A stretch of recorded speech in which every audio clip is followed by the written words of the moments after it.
안녕하세요. 이번 영상도 마찬가지로 기업 설명회 IR 내용을 살펴보겠습니다.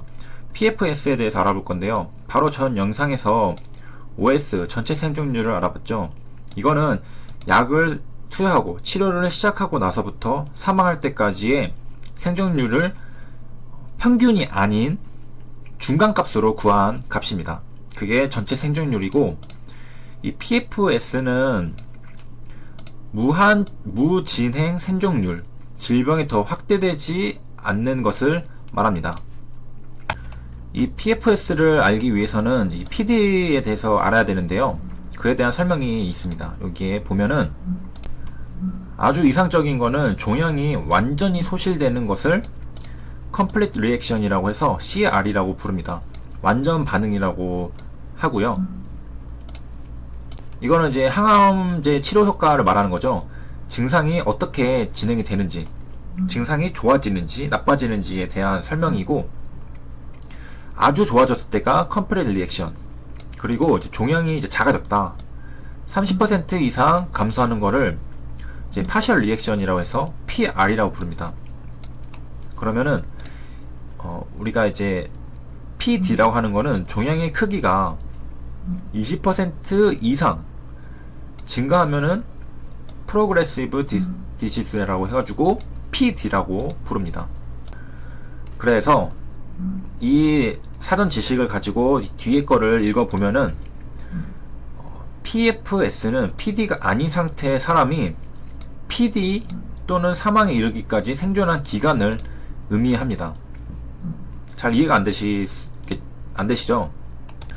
PD가 아닌 거는 이 위에서 보면은 종양의 크기가 감소하는 사람은 PD가 아닌 사람이겠죠. 그리고 CR, 컴플릿 리액션에 있는 사람도 PD가 아닌 사람이겠습니다.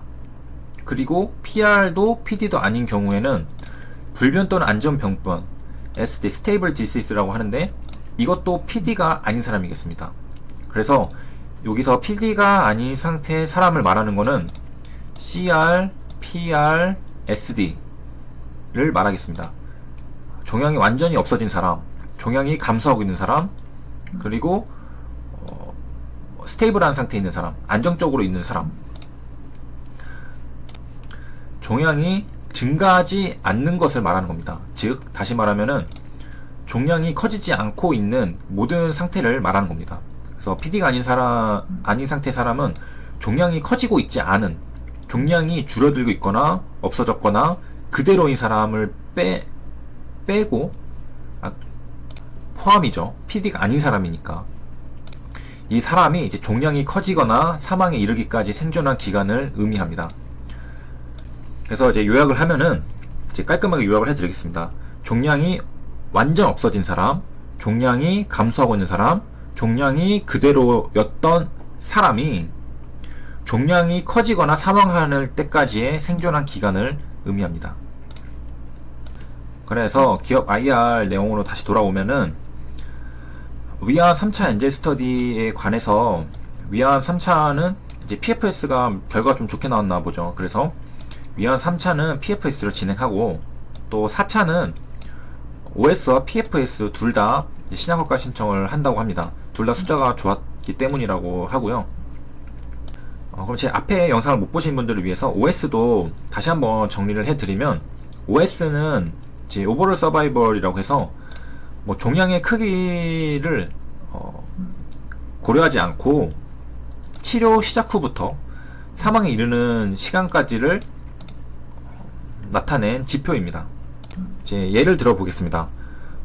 OS에서는 치료가 이제 시작을 하고 나서 만약에 한 달 뒤에 종양이 이제 커졌다고 하면은 그 한 달이 OS가 되진 않죠. 왜냐하면은 그 사람이 사망 시점, 만약에 2달 뒤에 사망했다고 하면은 한 달 뒤에 종양이 커지고 그 또 다음 한 달, 총 2달 뒤에 사망했다면은 2달이 생존기간 통계에 들어가게 됩니다.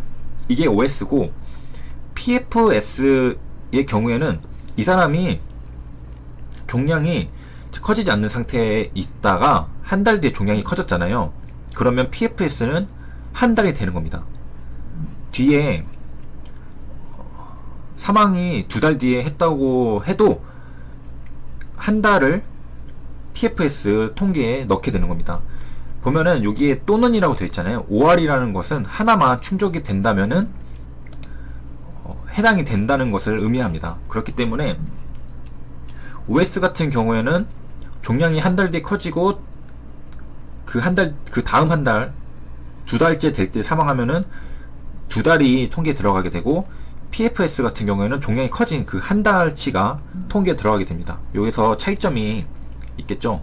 그리고 어떤 게 더 중요할지는 각자 이제 보는 관점에 따라서 다르겠습니다. 관점이 다르니까 두 개의 지표를 둘 다 구하는 거겠습니다.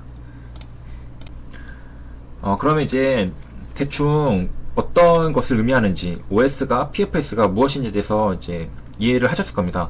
그러면은 임상에 한해서 어떤 지표가 더 중요할까요? 이거에 대해서도 서로 의견이 분분한 경우를 제가 본 적이 있는데, 제가 이 기사를 통해서 정리를 해 드리도록 하겠습니다.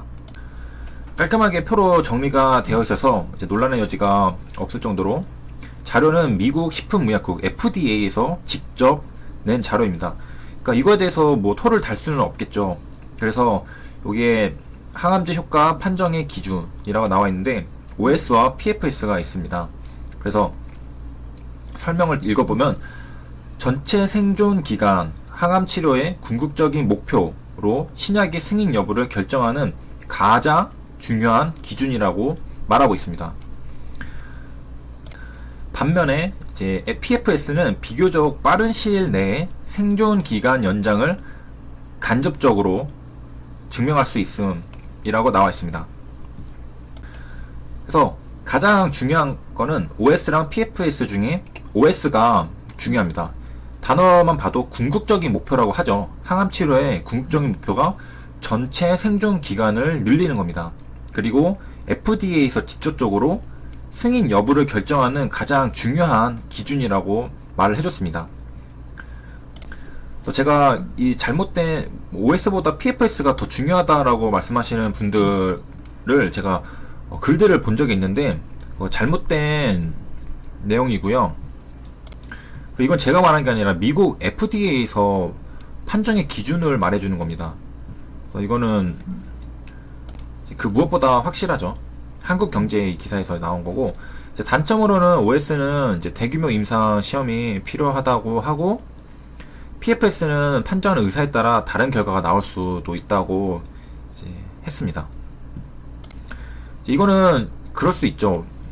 상식적으로 생각했을 때 PFS 같은 경우에는 PD에 이르는 거를 판정을 해야 되잖아요. 종양이 20% 이상 증가하는 순간에 이제 이 PFS 통계가 나오는 거니까, 이거를 판단하는 게 의사니까, 이게 20% 이상 증가했다면은 통계 들어가게 되고, 20% 아니다 싶으면은 또 안 들어가게 되고, 이걸 판단하는 의사에 따라서 그 결과가 달라지게 됩니다. 반면에 OS는 매우 깔끔합니다. 왜냐하면은 OS 같은 경우에는 어디 갔죠? 치료 시작하는 날짜는 당연히 정해져 있죠. 그 약을 투여하는 시작부터, 그리고 그 끝이 확실합니다. 사망에 이르는 시간이기 때문에, 사망은 그 판단에 이견이 거의 없죠. 없죠. 그렇기 때문에 OS는 의사의 판단이 들어갈 수가 없습니다. 치료 시작은 약 넣고, 그 다음에 사망하면은 통계를 내고, PFS 같은 경우에는 PD, 그러니까 이것도 사망에 이르는 거는 뭐 이견의 여지가 없지만, PD 같은 경우에는 의사의 판단이 들어가게 됩니다. 그래서 이 단점으로 PFS는 때에 따라서 조금 달라질 수 있는, 그러니까 의사가 만약에 바이오 기업한테 조금 호의적이라면은 이거 PD가 만약에 20% 조금 넘었다면, 이거는 조금 종양이라고 볼 수 없으니까 빼고 해서 19%로 돼가지고 이 기간 늘려줄 수도 있는 거겠죠. 물론 이거 어디까지나 그냥 제 머릿속의 생각이고요. 확실한 거는 이제 PFS는 의사의 판정에 따라 좀 바뀔 수가 있고, OS는 대규모 임상이 필요하다는 게 단점이고, 가장 중요한 건 OS다. 승인 여부를 결정하는 가장 중요한 기준이다 라는 걸 미국 FDA에서 밝혔다 라는 사실입니다. 그리고 이제 기사로 IR로 돌아오면은 3차에서는 PFS는 좋게 나왔지만 OS는 통계적으로 유의미하지 않다고 했지만 다행히도 4차에서는 OS와 PFS 두 숫자가 모두 좋았다고 이제 나왔습니다. 그래서 이제 딱 정리를 해드렸고요. 이상으로 영상 마치도록 하겠습니다. 감사합니다.